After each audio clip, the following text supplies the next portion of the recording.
Pronto, nesta aula nós vamos falar de spots underbluffados e overbluffados, mas não vamos falar de leituras específicas. Nós não vamos falar de, ok, este jogador é demasiado tight e eu acho que ele não está a bluffar o suficiente, ou este jogador tem c-bet turn de 67 e eu acho que ele vai bluffar demasiado. Nós não vamos falar de leituras específicas.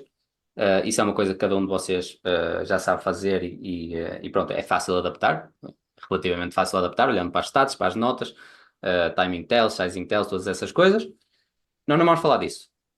Nós vamos falar de tendências gerais do field, que é uma coisa muito importante até por causa de a maior parte do nosso volume vir da GG, porque é mesmo ainda mais importante agora perceber quais é que são as tendências gerais do field, em vez de estarmos a adaptar a um jogador específico. Porque acontece mesmo muitas vezes, estamos a jogar contra vilões que não fazemos ideia de onde é que eles são. Não é? Pronto, vamos falar de. E todas estas coisas têm a ver com a tendência do field e não com leituras específicas. Vamos falar de perceived range. Pronto, um perceived range, toda a gente sabe o que é um perceived range, em princípio, né? Um perceived range é o que é que parece que um jogador tem, né? Sei lá, um jogador abre o TG, o botão faz 3-bet e a small blind faz 4-bet e a big blind faz cold 5-bet. Qual é o perceived range da big blind? O perceived range dele vai ser, pronto, as rei, damas mais, uma coisa assim. Ele até pode ter as dois off, mas o que interessa é o perceived range dele. O que é que parece que ele tem, né? E vamos falar muito disso. Vamos falar de bluffs naturais e bluffs GTO. Pronto, os bluffs GTO é abrimos um software qualquer como o GTO Wizard e vamos ter todos os bluffs que vão ser usados numa estratégia. O que é um bluff natural? E bluff natural tem alguma coisa a ver com bluff GTO? Bluff GTO toda a gente percebeu o que é. Olhamos para uma estratégia qualquer e vai ter um rácio de bluffs que são usados numa determinada estratégia. Tem, ok, vale betamos estas mãos e estas mãos vamos bluffar. Vamos bluffar estas porque está balanceado o rácio de bluffs para value bets e porque são os melhores combos para bluffar. Isso são bluffs GTO, certo? O que é que são bluffs naturais? Bluff natural depende da street, obviamente, mas um bluff natural é um combo que quase toda a gente, quase todos os jogadores de póquer que têm aquela mão vão bluffar, vão olhar para aquilo e vão dizer: esta mão é um bom bluff. E é uma coisa que não tem nada a ver com GTO. Um bluff natural é uma coisa que as pessoas olham e dizem: eu acho que esta mão é de bluffar. E que vocês, se estiverem a jogar contra uma pessoa, olham numa determinada board e pensam: quais é que são os bluffs naturais daquele vilão? E o bluff natural vai ser isso: vão ser as mãos que ele vai estar a bluffar com alta frequência. E porquê é que ele vai estar a bluffar? Ou vai estar a bluffar porque tem muito pouco showdown value, ou vai estar a bluffar porque parece que tem muita fold equity, ou vai estar a bluffar porque parece que está a defrontar um range fraco, ou vai estar a bluffar porque tem, como o Ricardo estava a dizer, porque tem um gut shot e parece um bom bluff. Ou tem, por exemplo, sei lá, um blocker do flush e é um bluff natural porque ele tem o nut blocker. Pronto, vocês entendem. Então, bluffs naturais e bluffs GTO são duas coisas completamente diferentes. Bluffs GTO são os bluffs que são usados no equilíbrio. Bluffs naturais são bluffs que normalmente o pessoal usa aquele tipo de bluffs. Porquê é que isto é importante perceber? É importante porque há spots onde os ranges têm mesmo muitos bluffs naturais e há spots em que os ranges não têm bluffs naturais. Já estão a perceber onde é que eu quero chegar, certo? Vão haver spots onde o Os pessoal. recreativos não vão bluffar tanto e os regulares bons é que vão conseguir bluffar.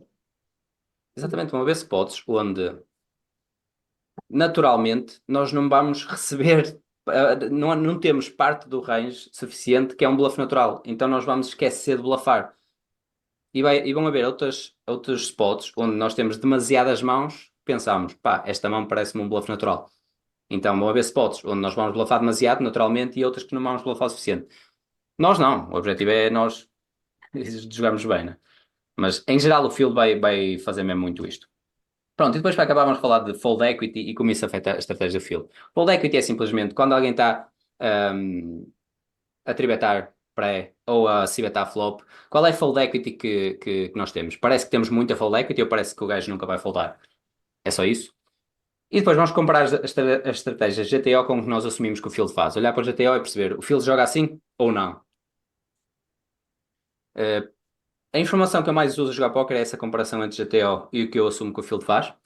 Ou seja, isto é das coisas que eu mais uso in-game, é olhar para uma board, olhar para os ranges e pensar como é que este vilão se está a desviar de GTO. Ter essa compreensão do que é o GTO naquele spot, ok, o que é suposto ele fazer? É suposto ele se betar a 100%? E se é suposto ele se betar a 100%, ele está a se betar a 100%? Ou eu estou no turn e levo raise.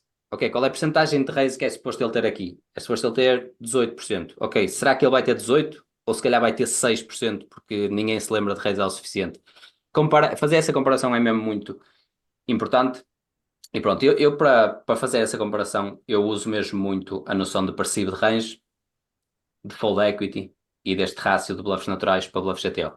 E este rácio de bluffs naturais para bluffs GTO é simplesmente, será que o pessoal vai ter bluffs naturais suficiente para bluffar o suficiente e se calhar até bluffar mais qualquer suposto? Ou vai bluffar menos qualquer suposto? Pá, e depois vou deixar este lembrete que é, por mais científico que seja o vosso método de trabalho, nunca se esqueçam que estão a jogar contra humanos. E eu acho que o pessoal esquece mesmo muito porque pá, não estamos a jogar contra bots, em princípio, não é? Vai haver um ou outro lá para o meio, na WPN, mas nós estamos a jogar contra humanos. E o pessoal não está a jogar GTO.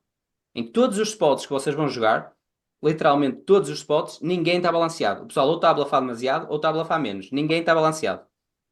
E pode haver um spot qualquer pré-flop em que alguém abre exatamente o range que é suposto abrir. E aí, pronto, ok, é difícil explorar. Mas mesmo a jogar pré-flop o pessoal tem leaks. Mas a jogar pós-flop ninguém está balanceado. Pronto, em termos simples, o que é que isto significa? Os humanos vão ter tendência a blafar demasiado quando estão a defrontar um parecido de range fraco e a não blafar o suficiente quando estão a defrontar um parecido de range forte. Percebem o que é que isto quer dizer? Quando parece, eu estou a jogar contra alguém, vou dizer ao contrário, vou dizer, alguém está a jogar contra mim, para assumir que eles é que estão a cometer o erro. Alguém está a jogar contra mim, se parece que o meu parecido de range é muito fraco, se parece que eu vou foldar muito no turn, por exemplo, eu vou assumir em geral que eles vão ter tendência a overbluffar. Porque quase todas as mãos do range dele, que são um bluff, como parece que o meu perceived range é tão fraco, eu vou assumir que eles vão bluffar muito. E quando parece que eu nunca vou foldar, quando parece que o meu perceived range é tão forte e eles apostam, eu vou assumir o contrário. Vou assumir, como parece que eu tenho tanto jogo e que eu nunca vou foldar, vou assumir que eles não estão a bluffar o suficiente do outro lado. Percebem o que eu quero dizer com isto? Ok. Depois vão ter tendência a bluffar mais quando acham que têm muita fold equity, tem a ver também com o que eu acabei de dizer, e vão bluffar menos quando parece que eles têm pouca fold equity. Por isso é que naqueles spots em que parece que vocês têm muito jogo e os gajos bet, vocês ficam logo em tilt, porque pensam, pá, o meu range é mesmo muito forte, porque é que este gajo está a apostar? E normalmente acontece isto aqui, do pessoal under bluffar esses spots. E depois, os humanos vão overbluffar quando demasiadas mãos do range são bluffs naturais e não vão bluffar o suficiente quando os bluffs a usar não são tão óbvios. Há muitas estratégias GTO que, se vocês as procurarem, se procurarem spots em que os bluffs não são tão óbvios, esses spots são quase sempre underbluffados. E eu tento fazer o contrário, não é? Se há um spot que parece que eu não tenho bluffs, parece que eu não tenho bluffs naturais, eu tento overbluffar esses spots porque parece que toda a gente vai achar que eu não tenho bluffs. Então vocês têm que fazer isto ao contrário. Significa que, ao contrário do sobre, não estão balanceados nestas situações. Pronto, e vamos começar então com exemplos. Estas mãos são de um aluno meu, e eu usei isto no warm-up geral no warm-up dos meus alunos, e agora vou usar aqui, porque acho que funcionou muito bem, os exemplos funcionaram bem, então vou usar os mesmos. Pronto, o que é que nós vamos fazer então? Vamos olhar para estes spots e vamos tentar adivinhar ou tentar. Em relação ao field, vamos tentar adivinhar se são spots overbluffados ou underbluffados e não vamos falar de nenhuma informação específica do vilão. Não vamos falar este jogador é tight, este jogador. Não vamos falar de timing tells, não vamos falar de sizing tells, não vamos falar nada disso, vamos falar em geral o que é que acham que a população faz aqui. Vamos à primeira mão então. Raise TG, call, flop, valete 4-4, check. E depois no turn. A minha pergunta é: se nós apostarmos aqui, vocês assumem, imaginem que vocês estão aqui no lado do Mad Mago. Quando este jogador